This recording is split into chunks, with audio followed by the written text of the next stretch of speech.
Tentative d'assassinat du PRM, le MAPAR et l'IRD condamnent. Le mouvement MAPAR et l'IRD condamnent fermement la tentative d'assassinat de plusieurs personnalités politiques, dont le président de la République, qui a été annoncé hier soir par le procureur général près de la cour d'appel. Cet après-midi, lors d'une rencontre avec la presse, ils réclamaient la célérité de l'enquête sur cette affaire et réitèrent leur soutien indéfectible au président Al Raduel et à sa famille. Par ailleurs, ils lancent un appel au calme en attendant les résultats des investigations. Pour l'heure, 6 individus ont été appréhendés. 2 ressortissants français, Philippe François et Paul Rafanoir, figurent parmi les personnalités et accusés d'atteinte à la sûreté de l'État. Conseil des ministres, convocation d'une session extraordinaire. Suite à la signature de 4 protocoles d'accord de financement d'une valeur totale de 490 millions de dollars entre la Banque mondiale et la République de Madagascar, le Conseil des ministres d'hier a décidé de convoquer les 2 chambres parlementaires pour une session extraordinaire le 3 août prochain. Elle consistera à l'adoption des décrets relatifs à ces accords. La signature de ces 4 protocoles d'accord s'est tenue hier au palais Diavlou en présence du président Al Raduel. 100 millions de dollars sont consacrés au renforcement de l'acquisition de vaccins anti-Covid et à l'amélioration du système de santé, 150 millions de dollars pour un projet de transformation économique pour une croissance inclusive, 200 millions de dollars pour un projet de développement du secteur routier et 40 millions de dollars pour le projet d'agriculture durable.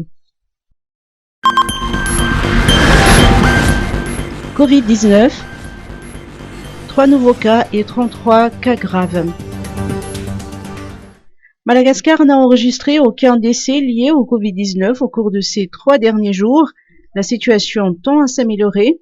Toutefois, la lutte doit être soutenue, rappelle le ministère de la Santé publique. Hier, 3 nouveaux cas de contamination ont été enregistrés sur 201 tests réalisés. 18 patients ont recouvré la santé, tandis que 33 autres sont dans un état grave. Depuis le mois de mars 2020, 941 patients ont succombé au virus sur les 42 631 contaminés, ce qui représente un taux de létalité de 2,21% et un taux de guérison de près de 98%. Lutte contre le kéré, inauguration d'une unité de transformation de manioc. L'Organisation internationale du travail et la première dame, et non moins présidente de l'association FITI, ont inauguré hier une unité de transformation du manioc Angari. Cette unité permettra de soutenir les activités et de générer des revenus à 50 femmes d'une coopérative à Mbuvumbe victimes de kéré. Elles pourront ainsi être autonomes et envoyer leurs enfants à l'école. La cérémonie a été parrainée par Al Raduel, assisté du gouverneur de la région Anous, des représentants résidents de l'OIT, FNUAP et du PAM, de la députée d'Mbuvumbe et du maire de la localité.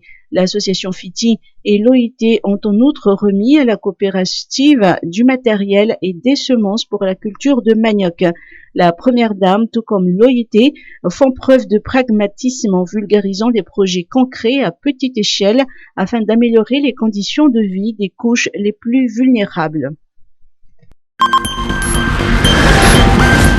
Jirama, mise en place d'une agence mobile. L'amélioration de ses relations avec sa clientèle est l'un des axes prioritaires de la Jirama dans le cadre de son redressement. C'est dans cette optique que cette société d'État met à la disposition des abonnés la Jira Mobile. Cette agence mobile a officiellement été lancée en Coronjan Ouest. Le directeur général Vunze Jiamang nous apporte davantage de précisions. Le Jira Mobile, c'est un des éléments de cette amélioration de la relation avec la clientèle, puisque au lieu que les clients soient obligés de venir dans les agences de la Jirama, eh bien, nous avons changé notre dispositif, amélioré notre dispositif, et la Jirama va aussi venir proche des clients pour rendre l'ensemble des services que ces clients-là ont besoin.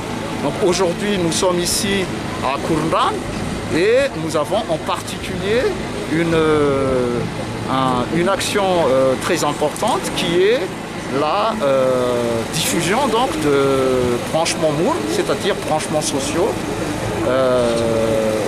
proposés par la JIRAMA. C'est une nouvelle offre, notamment pour les familles qui ont besoin d'un soutien de la part des pouvoirs publics, de la part de la JIRAMA. Par ailleurs, la JIRAMA entame actuellement la réalisation des branchements MOUR au profit des ménages démunis. Au total, 30 000 branchements MOUR sont à réaliser en 3 ans dans tout Madagascar. Ces branchements vont être éparpillés notamment dans toutes les grandes villes de Madagascar. Il y a un travail très important qu'on doit faire avec les élus locaux, les communes, les Fouktangs. Pourquoi? Parce que ce sont ces autorités locales qui vont identifier qui sont les bénéficiaires potentiels de branchement MOUR. Ce n'est pas la JIRAMA d'identifier qui est famille défavorisée, qui ne l'est pas.